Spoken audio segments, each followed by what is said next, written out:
Assalamualaikum warahmatullahi wabarakatuh. Baiklah, di sini kami akan mereview sebuah jurnal bioteknologi, di mana dari kelompok kami terdiri dari saya sendiri, yaitu Safira Al-Fadilah.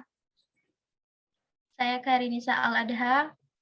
Dan saya Putri Ayudianti. Berikut kami akan menjelaskan mengenai review jurnal dari bioteknologi.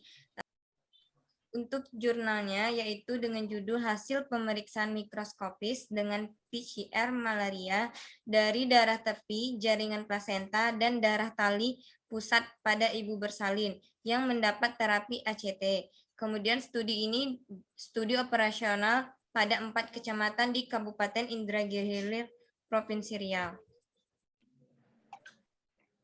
Untuk identitas jurnal, penulisnya yaitu ada 4 orang, Ari Hidayat, Eri Gumilar Daklan, Budi Prasetyo, Sukmawati Basuki. Nah, jurnal ini merupakan jurnal obstetri ginekologi yang dipublis pada bulan September-Desember 2011. Latar belakang penelitian.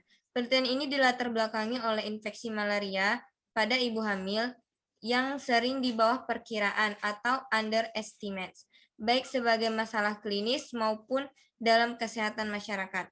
Hal ini menjadikan malaria sebagai salah satu penyebab utama morbiditas dan mortalitas ibu, janin, dan neonatus di seluruh dunia. Resiko yang lebih besar juga dialami oleh janin. Parasit malaria merusak sel darah merah di plasenta sehingga janin tidak memperoleh oksigen dan zat makanan. Hal inilah yang dapat meningkatkan kejadian keguguran, pertumbuhan janin terhambat, kelahiran bayi prematur, bayi lahir mati, ataupun berat badan lahir rendah. Untuk metode penelitian, jenis penelitian pada jurnal ini yaitu penelitian observasi, yang merupakan penelitian potong lintang.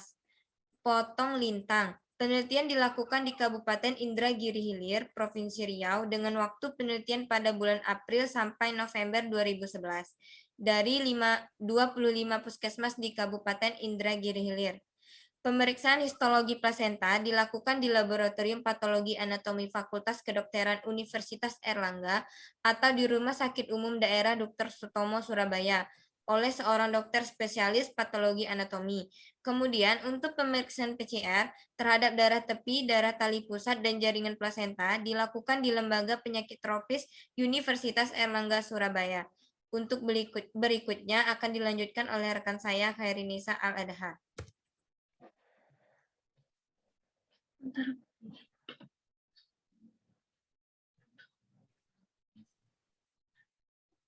Woi, bentar, woi, sorry, woi. Gak apa-apa, kakek di crop. Tunggu dulu, laptop aku apa nih? Bentar.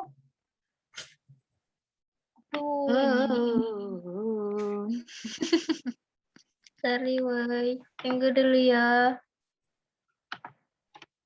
Dulu, macam mana nih?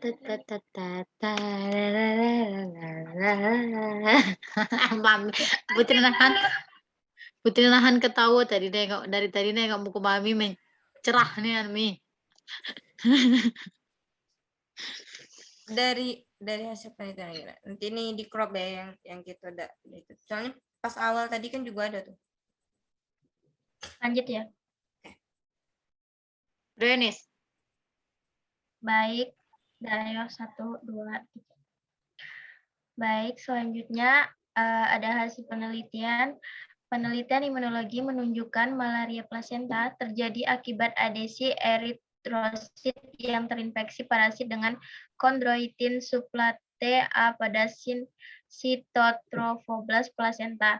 Oleh karena itu, primigravida tanpa atau rendahnya paparan dengan parasit sebelumnya memiliki resiko mengalami malaria plasenta yang lebih tinggi. Penjelasan lain yang menerang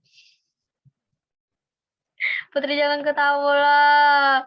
Ulang. Potong ya kagak ya. Maaf, sorry. Kau tuh mamalia jadinya. Sabar. Ulang. Baik, selanjutnya. 2. Baik, selanjutnya ada hasil penelitian. Penelitian imunologi menunjukkan malaria plasenta terjadi akibat adesi eritrosit yang terinfeksi parasit dengan chondroitin subclade A pada Syncytiotrophoblast placenta. Oleh karena itu, primigravida tanpa atau rendahnya paparan dengan parasit sebelumnya memiliki risiko mengalami malaria plasenta yang lebih tinggi. Penjelasan ini yang menerangkan rendahnya risiko multigravida menderita malaria pada kehamilan adalah karena adanya antibodi spesifik terhadap antigen parasit pada permukaan eritrosit yang terinfeksi. Antibodi yang terbentuk akibat sensitasis dari kehamilan sebelumnya ini mampu menghalangi ikatan parasit pada reseptor CSA di plasenta pada kehamilan berikutnya. Antibodi anti-adesi ini menjadi dasar dikembangkannya vaksin yang mampu melindungi wanita hamil dari malaria plasenta. Selanjutnya.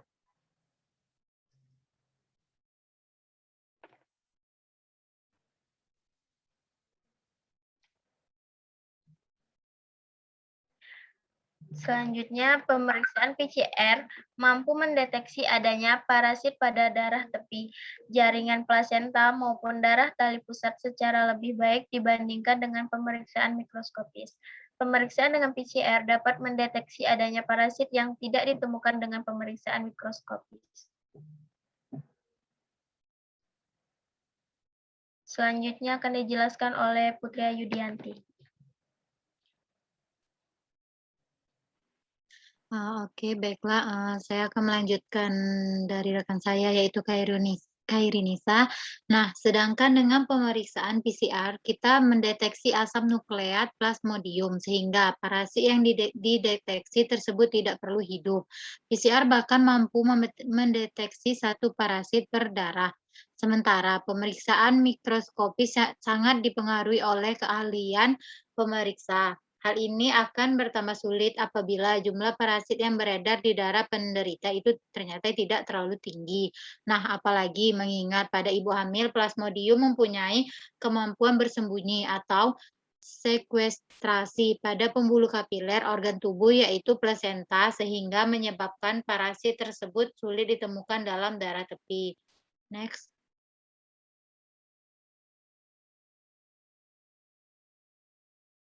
Nah, untuk kesimpulan PPT kelompok kami yaitu plasenta jaringan dapat digunakan untuk mendiagnosis malaria pada ibu melahirkan dengan pemeriksaan darah verifer, jaringan plasenta, dan darah tali pusat dengan menggunakan mikroskop dan PCR. Nah, PCR itu sendiri kepanjangannya yaitu polymerase chain reaction technique. Nah, baiklah, semoga review jurnal kami ini bisa bermanfaat untuk teman-teman yang membaca dan mendengarkannya. Kami sekian dan terima kasih.